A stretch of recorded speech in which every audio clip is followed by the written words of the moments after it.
ODD, stock analysis and price predictions. Is it a buy right now? Watch this 1 minute video till the end because I'm giving you my arguments on my exact play. Oddity Tech limited stock, or just Oddity stock, we're sitting at $36.77. Observing it from this perspective, well, I'm going to go to the daily chart or the 4 hour.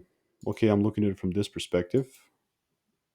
Honestly, this is nowhere, right? This is nowhere. This like literally just went down. Now it might continue to go down. Like this is the thing that has the most chances of doing. But honestly, I'm not really just gonna sell just because of it. It's gonna make a lot of sense to be short if there's like one more break beneath the low. So that's the way that I'm looking at it. This is obviously not financial advice. I'm also gonna mark out the line here. Boom. So definitely gonna keep you updated. But for me to be on the bearish side and the bearish trend, there needs to be a second break.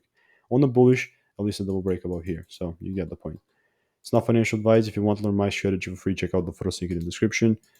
And I'll see you in the next video. Goodbye and enjoy. See you.